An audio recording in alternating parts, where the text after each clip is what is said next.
Welcome to my channel. और बताइए कैसे हैं आप सब। तो देखिए, मैंने स्टोरीज काफी सारी शेयर की हैं और उनमें से कुछ जबरदस्ती नोज पियर्सिंग स्टोरीज थी बॉयज के साथ और कुछ को पसंद होता था, ठीक है ना।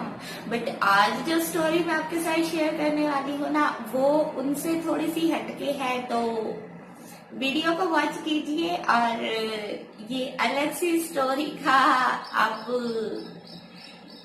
अलग सी स्टोरी को थोड़ा सा एंजॉय कीजिएगा, बिकॉज इसमें कोई दुख तकलीफ नहीं है। तो फिर चलिए स्टार्ट करते हैं वीडियो।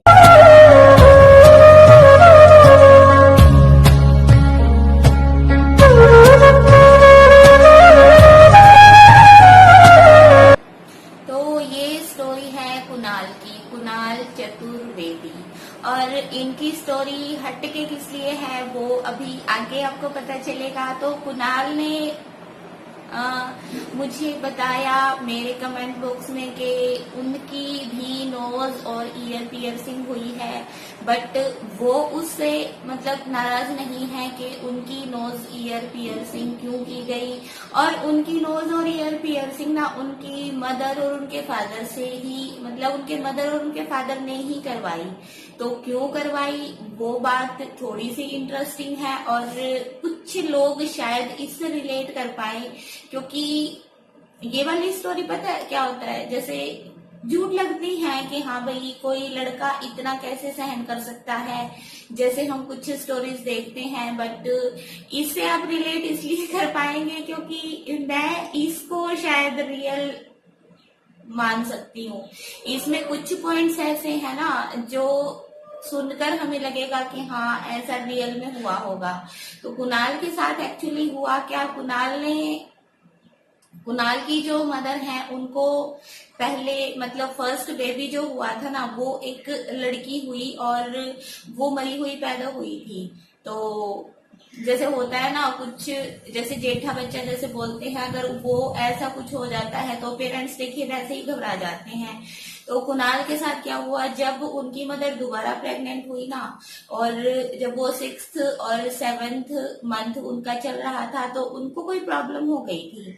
उनको स्टमक में पेन होता था और काफी सारे डॉक्टर्स को दिखाया, बट उनको ना रिलीफ नहीं मिल रहा था। तो होता है ना, जैसे कई बार क्या होता है, बोलते हैं ना जहाँ दवा काम नहीं करती वहां दुआ, और कुछ ऐसे काम जो हमारे देवी देवताओं के लिए किए जाते हैं वो सक्सेसफुल हो जाते हैं। तो यही बात हुई कुणाल के साथ। और उनकी मदर उनके फादर डॉक्टर्स के पास जा जाके परेशान हो गए थे, बट उनकी मदर का स्टमक पेन कम नहीं हो रहा था। तो उनके घर में किसी मतलब जैसे होता है ना कोई गुरुओं को मानते हैं लोग, तो उनके मदर और उनके फादर जब उनके गुरु के पास गए ना, तो उन्होंने उनकी कुंडली वगैरह देख के उनको ये बताया कि आपका बच्चा बिल्कुल ठीक ठाक से हो जाएगा, बट अगर आपका लड़का पैदा होता है ना, तो आपको 96 डेज तक उसको लड़की बनाकर रखना होगा, लड़की की तरह कपड़े पहनाने होंगे, मतलब उसको लड़की की तरह प्रॉपर वे में रखना पड़ेगा। और कोई कुंवारी पूजन होता है उनके उस मतलब जहां से कुणाल बिलोंग करते हैं वहां पे कोई कुंवारी पूजन होता है, और वो वाली पूजा आपको करवानी पड़ेगी। तो आपका बच्चा एकदम से ठीक ठाक रहेगा, उसको कोई प्रॉब्लम नहीं होगी।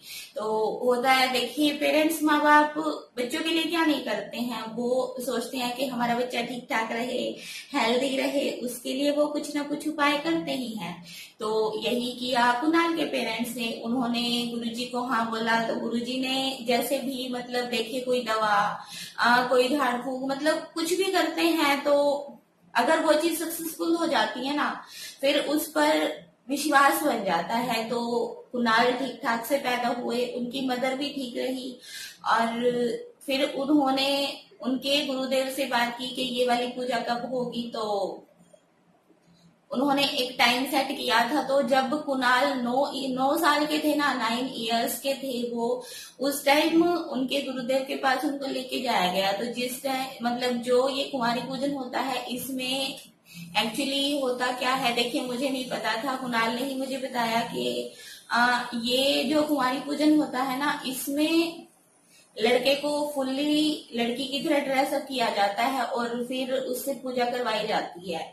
तो ऐसे ही कुणाल जब 9 साल के थे तो उनको साड़ी पहनाई गई, उनके हाथों में चूड़ियां, माथे पे बिंदिया, लिपस्टिक, जैसे हम लेडीज जो पूरा श्रृंगार करते हैं ना, वो श्रृंगार पूरा कुणाल का किया गया। और फिर उनके गुरुदेव ने एक सुई लेकर उनके कान और नाक छेद दिए। तो कुणाल उस टाइम 9 साल के थे, पेन भी बहुत हुआ। वो बोल रहे थे कि मुझे बहुत दर्द हो रहा था और मैं चिल्ला भी रहा था, बट गुरुदेव ने मेरे नाक और कान छेद दिए और कानों में बालियां और नाक में एक छोटी सी पिन उसको डाल दी गई। तो और उसके बाद 96 डेज तक कुणाल ने वो वाली इयरिंग और नोज में छोटी सी पिन पहन के रखी।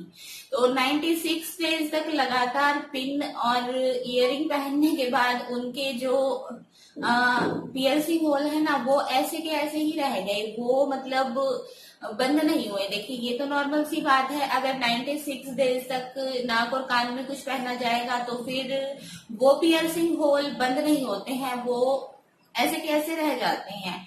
तो यही हुआ कुणाल के साथ। और बाद में उनकी इयरिंग और नोजपिन उतार दी गई थी 96 डेज के बाद। तो देखिए उसके बाद फिर कुणाल की मदर को एक और बेटा पैदा हुआ, बट उसके साथ ऐसा कुछ नहीं करना पड़ा। कुणाल के साथ ऐसा क्यों हुआ? क्योंकि उससे पहले जो उनकी सिस्टर पैदा हुई थी वो मरी हुई थी, और उनके टाइम भी, कुणाल के टाइम भी उनकी मदर को कुछ प्रॉब्लम्स हो गई थी। तो इसी करके कुणाल के साथ ये हुआ, बट उनके छोटे भाई को बिल्कुल मतलब ठीक ठाक है, उसको कोई प्रॉब्लम नहीं है और वो उसके साथ ऐसा कुछ नहीं हुआ है। तो देखिए ये था एक तरीका मतलब अपने बच्चे को ठीक से रखने का। और अब तो कुणाल की शादी हो चुकी है और वो बताते हैं कि वो मतलब इयरिंग और नोज पिन कुछ नहीं डालते हैं, बट देखिए लेडीज के शौक भी अलग अलग होते हैं। तो कुणाल ने बताया कि कई बार उनकी वाइफ उनको बोलती है कि नाक में नोज पिन पहन के दिखाइए या इयरिंग पहन के दिखाइए, तो वो अपनी वाइफ की खुशी के लिए नोज पिन और इयरिंग कई बार डाल के उनको दिखा देते हैं। और कुणाल बोलते हैं मुझे बुरा भी नहीं लगता, एक्चुअली उनकी वाइफ को अच्छा लगता है। और देखिए पियर्सिंग होल तो कुणाल के ऑलरेडी है, तो वो डाल के दिखा देते हैं। तो होता है ना, लेडीज का दिमाग भी बच्चों की तरह ही चलता है, वो अपने हस्बैंड को पता नहीं क्या कुछ करवाती है। तो ऐसे अब कुणाल की लाइफ एकदम से मतलब अच्छे से चल रही है, कोई दिक्कत नहीं है। बट ये स्टोरी मतलब कुछ हटके थी, कुछ हम इससे रिलेट, इसको हम रियल क्यों मान पाते हैं? क्योंकि ऐसा हो सकता है, बहुत से लोग इन चीजों को मानते हैं, इन चीजों में बिलीव करते हैं, और अपने बच्चों के लिए पेरेंट्स कई बार ऐसे काम कर देते हैं। तो इसमें आई थिंक कोई बुराई नहीं थी। तो ये थी कुणाल की स्टोरी। आपको कैसी लगी कमेंट बॉक्स में शेयर कीजिएगा मेरे साथ। और मैंने कुणाल से बोला भी था कि सब बोलते हैं कि स्टोरीज फेक है, तो उसने बोला कि दी अगर आपको यकीन ना हो ना तो आप प्लीज मेरी स्टोरी शेयर मत कीजिएगा। तो ये थी कुणाल की स्टोरी, और जिसको उन्होंने बोला था कि ये एकदम से ट्रू है, तो फिर इसी के साथ मिलेंगे आपको नेक्स्ट टाइम। तब तक के लिए bye bye, take care and thank you so much for watching.